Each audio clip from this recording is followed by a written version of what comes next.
Amigas y amigos de todo el Ecuador, tengan ustedes muy buenas tardes, bienvenidas y bienvenidos a nuestro programa. Iniciamos aquí Adán sin Eva. Yo, como siempre, con mucha alegría de poder estar junto a ustedes, ya que ayer tuvimos fútbol, entonces no pudimos estar juntos, pero retomamos nuestros programas a través de la gran señal nacional de Sonorama. Un abrazo grande a todas las personas que nos escuchan fuera del Ecuador en www.sonorama.com.es.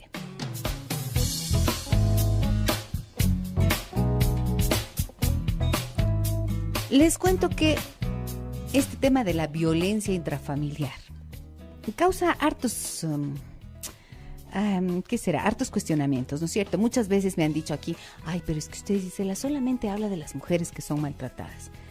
Y yo digo, sí, porque, bueno, las estadísticas nos indican que mayoritariamente las mujeres son quienes sufren de maltrato al interior de la familia. Pero hemos recibido en el correo electrónico gisela@giselaecheverria.com hemos recibido mensajes que nos hablan de hombres que están siendo maltratados. Entonces dije, bueno, este me parece un tema interesante, un tema importante para explorar. Hombres que son maltratados en sus relaciones de pareja, en sus relaciones familiares. De eso vamos a hablar en esta tarde. Los invito a que me acompañen.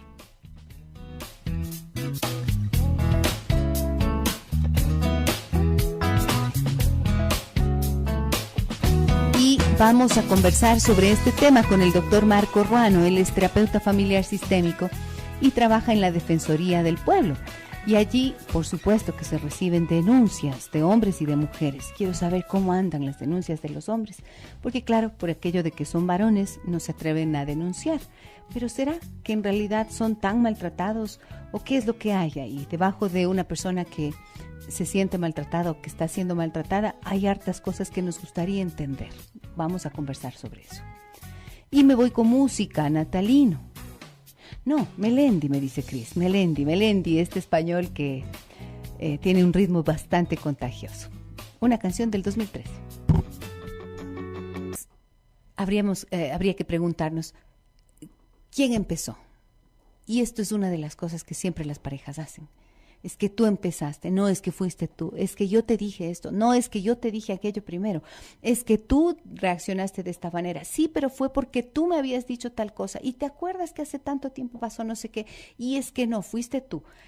Esto es un ejercicio de lo más inútil y desgastante, porque entonces cada uno busca culpabilizar al otro y nadie se hace responsable.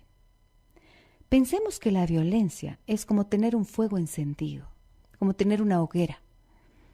Y para que esa hoguera se encienda, vamos a decir solamente que hubo dos palitos, así como cuando recién el ser humano en la historia de su evolución descubrió el fuego por primera vez. Dos palitos que se frotaron entre sí y que por esa fricción entonces surgió la chispa que dio origen al fuego, ni más ni menos.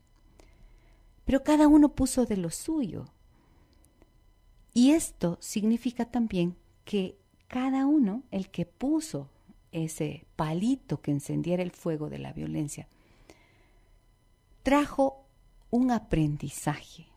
De alguna manera aprendió que la forma de comunicarse con el otro, con su pareja en este caso, es a través del grito, de la agresividad o de la falta de respeto.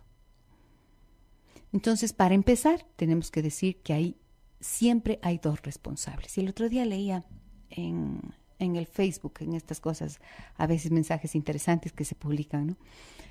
Que un mensaje una frase, digamos, que se le atribuye a Séneca, me parece, que decía, si tú me golpeas la primera vez, tú tienes la culpa. Pero si me golpeas por segunda vez, yo tengo la culpa. Esto es un poco para equilibrar las cosas y para saber que para que una relación de violencia exista se necesita de dos. Dos que han puesto leña a ese fuego de la agresividad y de la violencia, y dos que en una relación que se llama complementaria, en la que uno se siente encima del otro, hay alguien que no está dispuesto a ceder la violencia y hay otro que está, en cambio, dispuesto a seguir permitiéndola. este es el grave problema de la violencia. Entonces, Cristian, cuando usted me dice que cuando tenemos algún problema, discusión o confrontamiento, dice usted, mi esposa recurre a agresiones verbales, y dice usted algunas veces, y yo ya me disgusto, ella explota y no puede controlar su ira, y el problema se agrava porque no lo soporto y empiezo a reaccionar. Por supuesto. Pero entonces, ¿quién está dispuesto a reconocerlo? Y lo que suele pasar es que aunque digan, sí, cierto es, yo tengo la culpa, yo soy quien hizo esto, yo soy quien hizo asado, o digan, en efecto, yo, si supongamos, Cristian, que su esposa dijera, cierto, yo tengo un problema para manejar mi ira. Estos intercambios de violencia que ya han tenido ustedes ha generado suficiente dolor y suficiente ira, suficiente resentimiento en los dos, como para que entonces de pronto se encuentran en un punto de la relación en el que están como cables pelados. ¿Han visto esos cables de la electricidad, de la luz, que se pelan, ¿no es cierto? Se les quita esa cosita blanca o negra, no sé qué, que les recubre, y quedan así, descubiertos. ¿Y qué ocurre cuando se topan unos contra otros? Hacen un cortocircuito. Y en ese cortocircuito, ¿quién va a decir yo soy el responsable o yo tengo la culpa? No, lo que se hace es culpar al otro. La única posibilidad que existe de que esto pudiera tener un arreglo, una solución, una alternativa, un camino diferente, es que cada uno haga un mea culpa y pueda reconocer de qué forma está contribuyendo a que este fuego de la violencia que hay en esta relación se mantenga vivo. ¿Qué cosas digo, qué cosas hago, qué cosas pienso que me hacen actuar con esta agresividad? Cristian, ¿de qué forma usted está contribuyendo a que este fuego de la violencia, insisto, se mantenga vivo en su relación? Porque es claro que si le preguntáramos a su esposa, oiga, ¿y usted cómo así le habla de esta forma? ¿Cómo así usted explota y le insulta a su marido? Seguro que ella me va a decir, es que lo que pasa es que él me dijo así, asado, cocinado, o es que hace tanto tiempo tantas cosas. Entonces, aquí no se trata de buscar culpables, ni de tratar de ser jueces para decir quién tiene la razón. Se trata de comprender que cada uno tiene una corresponsabilidad.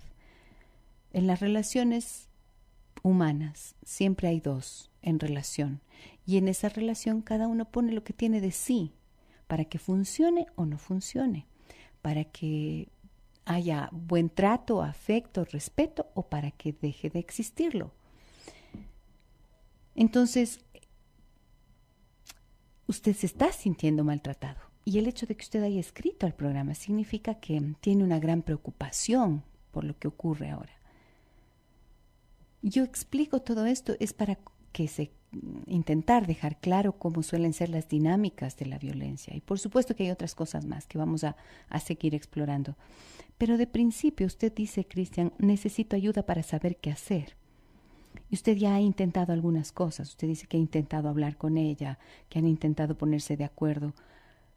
Generalmente no suelen funcionar estos compromisos que suelen hacer las parejas por sí mismos, porque están sobrecargados de la ira o del resentimiento. En estos casos sí es bueno buscar ayuda profesional, en donde puedan canalizar, sacar esto. Y muchas veces pasa en el espacio terapéutico que aunque se hayan dicho 10,000 veces lo mismo en casa, por primera vez cuando llegan allá, dicen, ahora le entiendo, ahora le escucho. Porque claro, hay un tercero que está como espectador de lo que ustedes hacen, de la forma en la que se relacionan.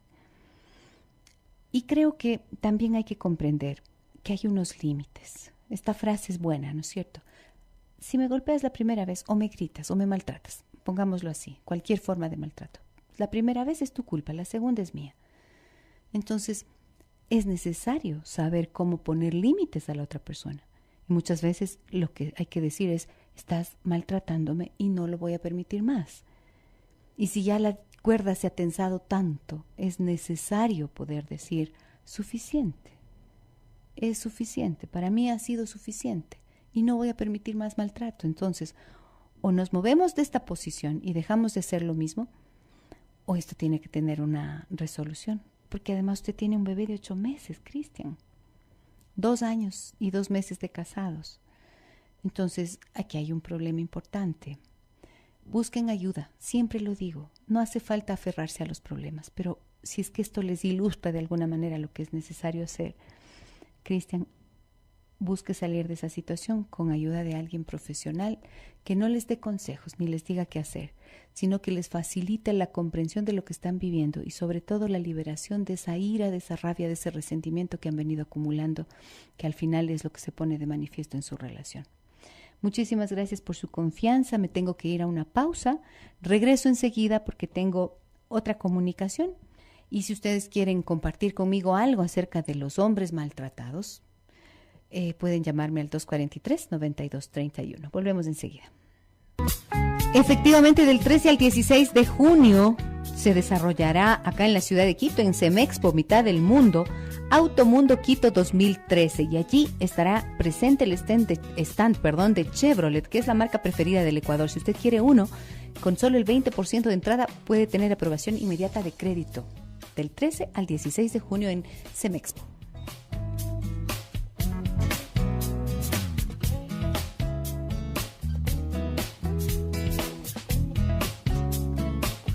El 14% de todas las denuncias que durante el 2012 se recibieron en las comisarías de la mujer y la familia a nivel nacional fueron de hombres que se sienten afectados por la violencia que las mujeres ejercen en contra de ellos.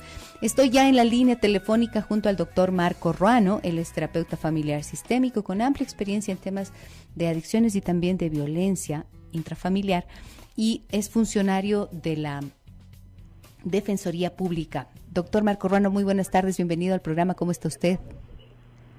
¿Cómo está? Buenas tardes. Muchas gracias por aceptar nuestra llamada y quisiera que me cuente, dentro de lo que es la Defensoría Pública, ¿cómo se vive esta realidad de que los hombres son maltratados y que viven violencia también al interior de las familias? Dentro de su experiencia, ¿cómo ve esta situación?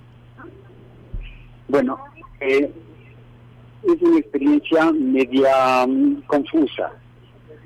Primero, es que los actores, a ver, usted ya lo dijo anteriormente, verá, hay unas premisas básicas que nos manejamos acá, que cualquier individuo, cualquier persona puede llegar a ser violento, con diferentes modalidades y manifestaciones, pueden ser hombre, mujer, niño, niña, anciano o anciana, ¿sí? Y se entiende que la violencia es un fenómeno, no es un fenómeno individual, usted ya lo dijo anteriormente.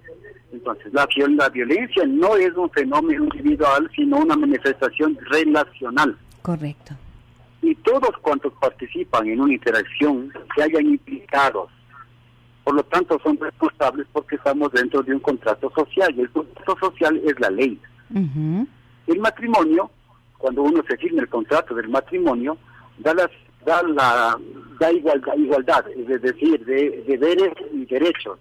Y esto también da una cuestión simétrica, es decir, el hombre y la mujer son iguales, es una relación simétrica. Y aquí se produce mucha violencia porque los dos quieren entonces tener esta igualdad en las relaciones. ¿Sí?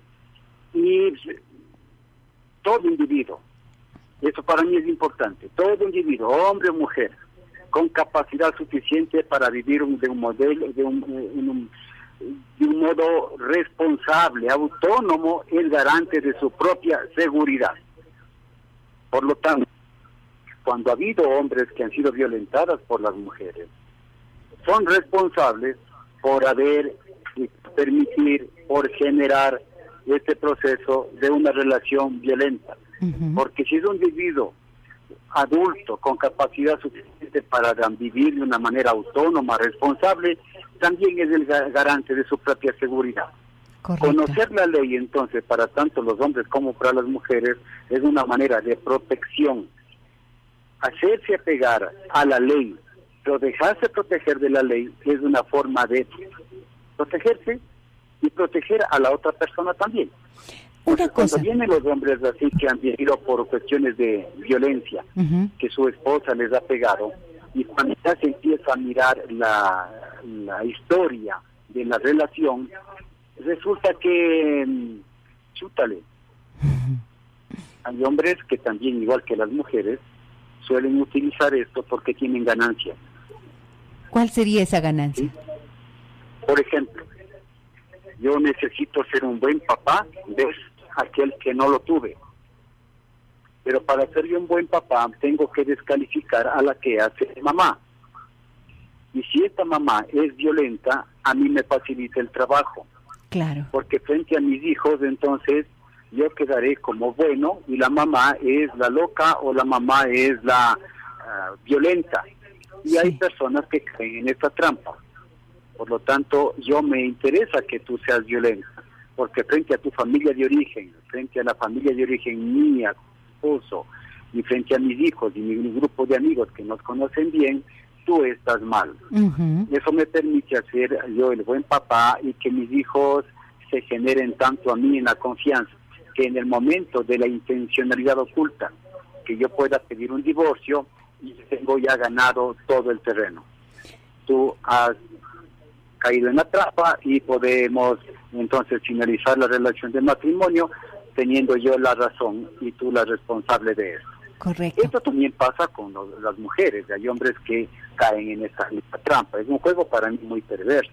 Es un juego en el que hay una víctima y un victimario, ¿no es cierto? Y la víctima no es que es la pobrecita y hay que seguir viéndola como víctima, sino que estamos entendiendo entonces, de acuerdo a esto que usted nos dice, Marco, que hay unas ganancias. Por ejemplo, quedar con ante los demás como quien ha sido maltratado y por lo tanto va a tener la compasión de los demás y siempre se Sí. ve al otro como el malo y ahí esa ganancia es la perversa. Sí, pero también he visto yo aquí que hay mujeres igual que los hombres, ¿sí? Hay mujeres muy abandonadoras, con unos caracteres bien difíciles y complicados. Todos Desde hombres. luego. Hombres muy abandonadores con un carácter muy difícil, muy complicados, en donde los límites de las prohibiciones no existen, donde los mensajes son bien paradójicos y donde los dos entran en un juego bien perverso para mí. Por ejemplo, yo he escuchado que dicen, yo te doy el permiso de hacer todo conmigo, pero no es que te metas con mi mamá. Ahí le pone un límite. El límite es, con tal que no te metas con mi mamá, tú tienes el permiso de decir y hacer cualquier cosa de mí. Uh-huh. Eso es paradójico. Hay otra cosa que suelen decir, mira, ya te he dicho siempre que delante de mi padre no me silbes. Y entonces yo puedo silbarle, etcétera, etcétera. Pero se me va y delante del papá yo silbé. Se armó la de San Quintín. Uh-huh. Sí, y los hijos entonces de esto van aprendiendo estos mensajes paradójicos que me prohíbe, pero al mismo tiempo me da el espacio autoriza para hacer las cosas. Ajá. Me autoriza. Y Marco, esto genera mucha baja autoestima. Pero perdone, esto es importante, porque entonces toda la familia entra en un rito. ¿En qué? Hay un rito, hay un rito, un disparador de violencia. Todos entran en un rito. Hay algo que, como que el territorio no admite la violencia. Fuera de mi casa no hay violencia, dentro de mi casa hay violencia. Y es importante que las familias reconozcan, por ejemplo, cuál es el rito que tanto el hombre como la mujer utilizan en la cuestión de la violencia. Por ejemplo, ¿ya hicieron los deberes? ¿Para qué está el papá aquí? ¿O para qué está la mamá aquí? Ese es el rito. El disparador es de mi casa, el rito del disparador de la violencia es preguntar si hicieron los deberes. ¿Sí? Uh-huh. Entonces, hay algo que siempre desencadena.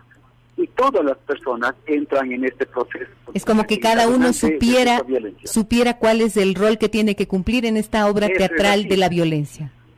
Así es. Entonces hay temas, hay acontecimientos, circunstancias o contenidos que desde la comunicación desencadenan la violencia. Ahora, fíjese problemas de dinero.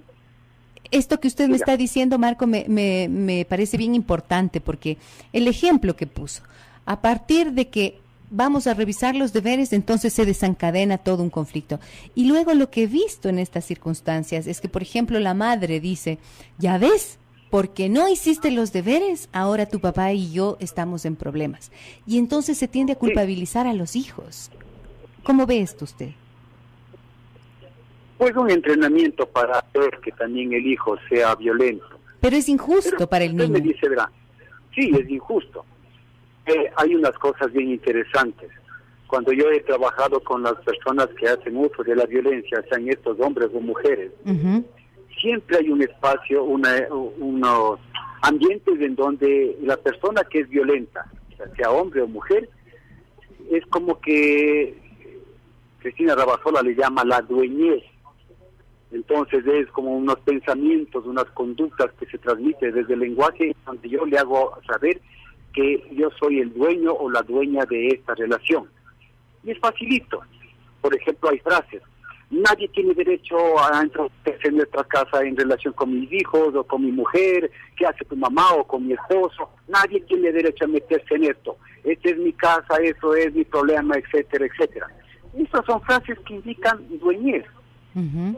Soy Nadie dueño de tiene mi derecho a problema, meter- pero también Sí. dueño de las personas a las que puedo agredir. Claro. Y esto también lleva de mano a la impunidad. Ujú. El abusador, sea hombre o mujer, tiene la idea de que sus acciones maltratantes no son punibles, o sea, no son que tienen que Penales. penarse. Se supone que todo el mundo lo hace. Entonces hay frases como, dice, ponerme violento es la única manera de que este hombre me escuche o de que esta mujer me escuche. Si yo no le grito, no me escuche, y hace lo que ella quiere o lo que él quiere. Yo no creo que el único responsable de la violencia sea yo, el abusador o la abusadora, es que ella o él me sacan de quicio. Claro. Esas son frases que indican impunidad. Sí, entonces, es fácil trabajar con la violencia y reconocer cuando en una casa hay violencia desde estas actitudes, de dueñez, de impunidad, desde la centralidad de pensar que el criterio que yo digo es el único que vale.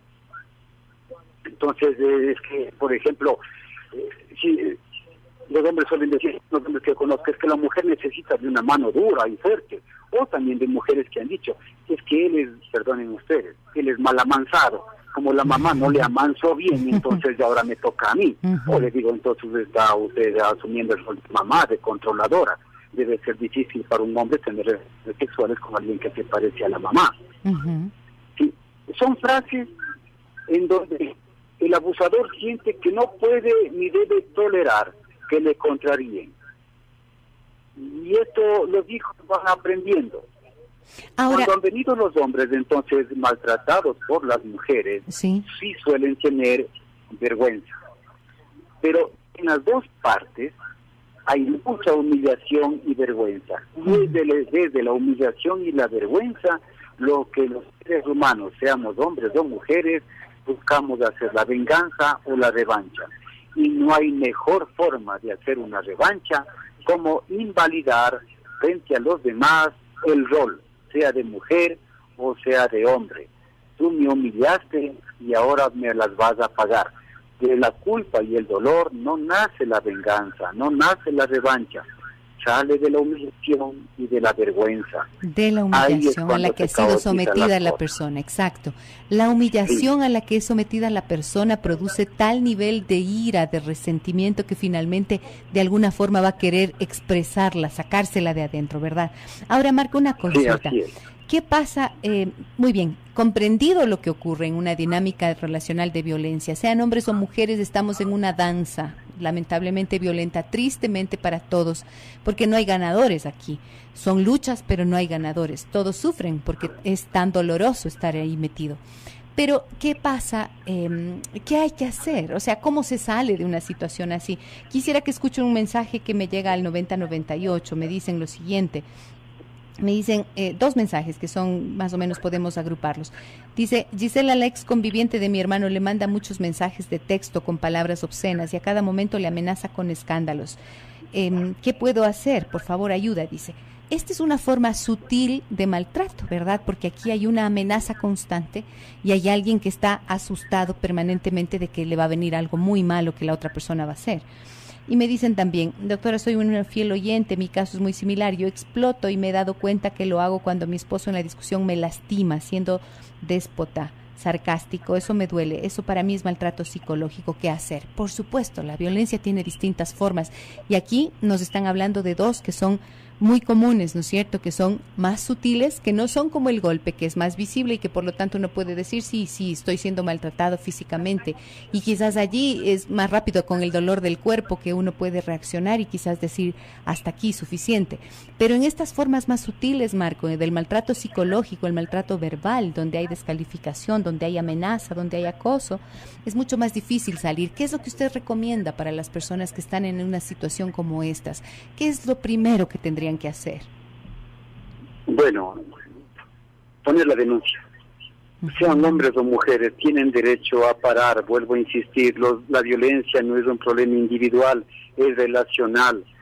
Cuando nosotros como personas adultas capaces de ser responsables frente a la vida, estamos dentro de un contrato social, el contrato social es la ley. Entonces, por favor, poner la denuncia. Esto solo se rompe cuando es duro, pero lo privado se hace público. Entonces, allí se rompe. Le gusta que lo privado se haga público. Entonces, lo importante es poner la denuncia y también buscar apoyo. Un apoyo que sea también, sea en un aspecto más bien de profesional. Ahora, hay la ley, por ejemplo, en 103, de lo que yo sé, en las boletas de auxilio, antes se llamaba boletas de amparo, hoy medidas de amparo. Dentro de las medidas de amparo también se da para cuando ha habido unas relaciones consensuadas, que es también para los exconvivientes dentro de una relación consensuada. Entonces ahí pues, la persona puede ir a poner una denuncia sobre las cosas que le estaba diciendo por teléfono. Tienen que dejarse apegar de la ley y quieren poner límites. Lo importante es eso. Muchas personas no entienden que en la vida también hay límites. Ajá. Ahora, ¿cuál es el efecto psicológico que tiene en una persona que está maltratando el hecho de que quien ha sido maltratado y quien ha permitido ese maltrato ponga la denuncia? Marco, ¿qué es lo que ocurre?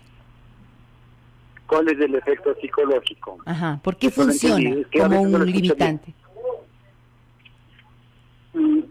El efecto psicológico. ¿Cuál será, santo Dios?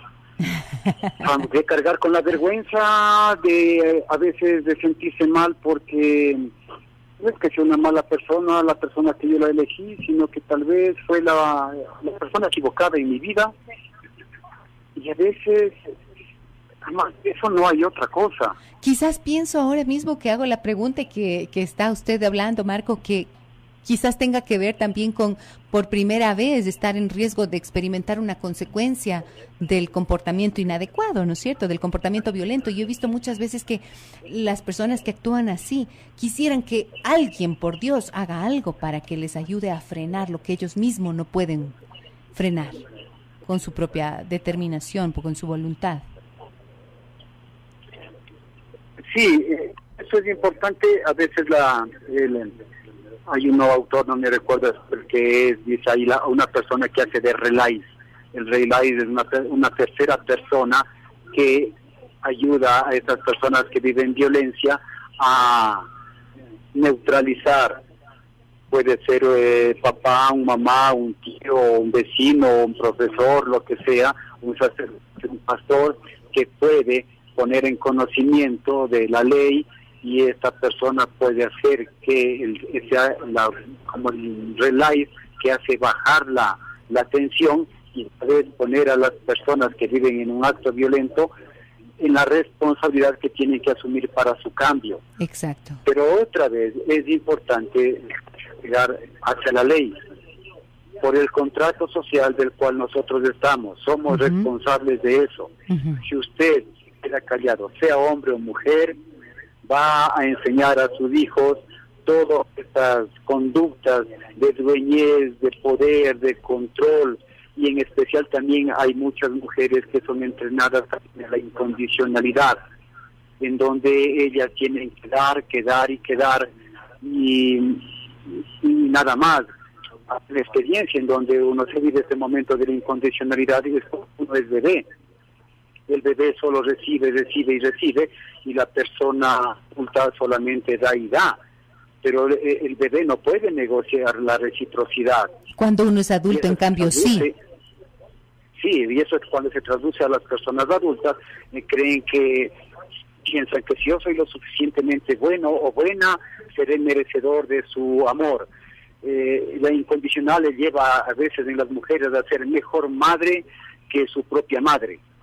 Y esa incondicionalidad es como haber firmado un cheque en blanco y darle el permiso a la persona de que el abuso se perpetúe, ¿no es cierto? Por eso es tan importante poder cortar aquello y tener el valor, la valentía de hacer una denuncia. Muchísimas gracias, Marco, por todos los conceptos que usted ha compartido con nosotros en esta tarde. Un abrazo muy grande para usted.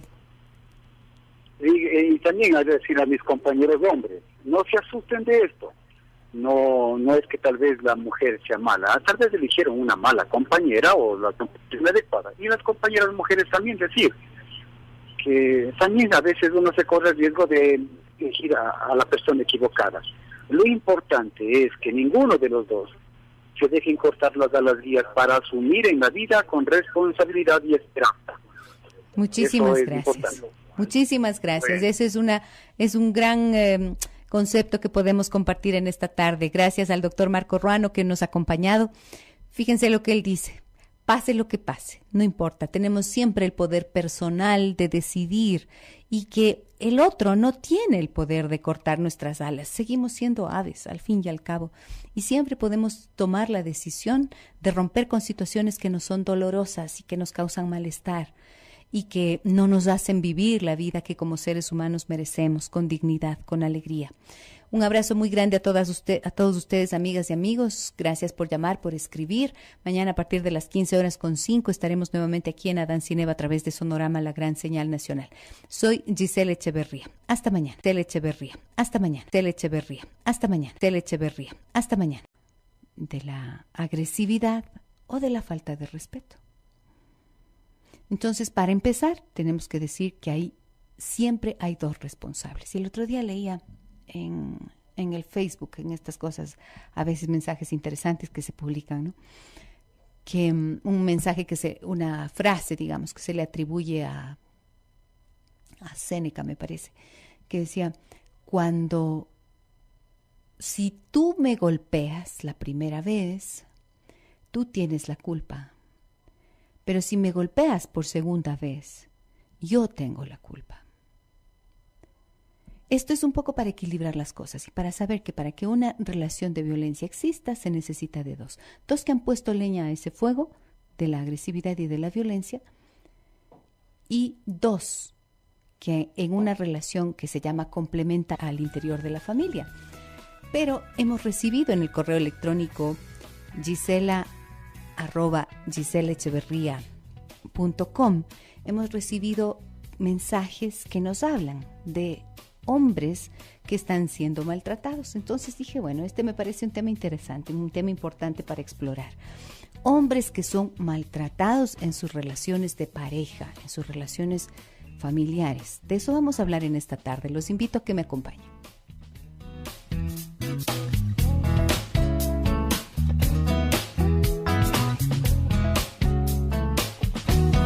Vamos a conversar sobre este tema con el doctor Marco Ruano. Él es terapeuta familiar sistémico y trabaja en la Defensoría del Pueblo.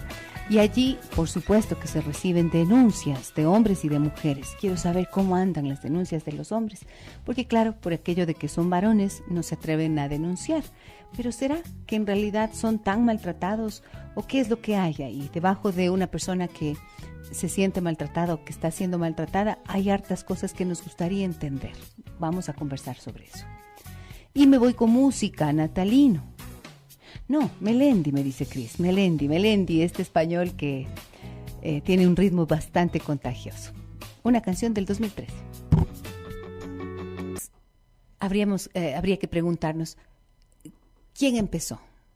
Y esto es una de las cosas que siempre las parejas hacen. Es que tú empezaste, no es que fuiste tú, es que yo te dije esto, no es que yo te dije aquello primero, es que tú reaccionaste de esta manera, sí, pero fue porque tú me habías dicho tal cosa y te acuerdas que hace tanto tiempo pasó no sé qué, y es que no, fuiste tú. Esto es un ejercicio de lo más inútil y desgastante, porque entonces cada uno busca culpabilizar al otro y nadie se hace responsable. Pensemos que la violencia es como tener un fuego encendido, como tener una hoguera. Y para que esa hoguera se encienda, vamos a decir solamente que hubo 2 palitos, así como cuando recién el ser humano en la historia de su evolución descubrió el fuego por primera vez. 2 palitos que se frotaron entre sí y que por esa fricción entonces surgió la chispa que dio origen al fuego, ni más ni menos. Pero cada uno puso de lo suyo.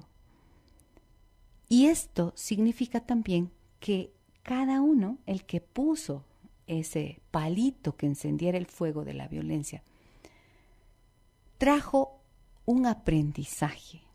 De alguna manera aprendió que la forma de comunicarse con el otro, con su pareja en este caso, es a través del grito. Amigas y amigos de todo el Ecuador, tengan ustedes muy buenas tardes, bienvenidas y bienvenidos a nuestro programa. Iniciamos aquí Adán sin Eva. Yo, como siempre, con mucha alegría de poder estar junto a ustedes, ya que ayer tuvimos fútbol, entonces no pudimos estar juntos, pero retomamos nuestros programas a través de la gran señal nacional de Sonorama.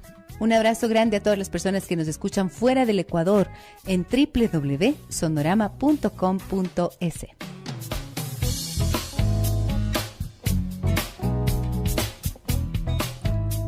Les cuento que este tema de la violencia intrafamiliar causa hartos, hartos cuestionamientos, ¿no es cierto? Muchas veces me han dicho aquí, ay, pero es que usted, Gisela, solamente habla de las mujeres que son maltratadas. Y yo digo, sí, porque, bueno, las estadísticas nos indican que mayoritariamente las mujeres son quienes sufren de maltrato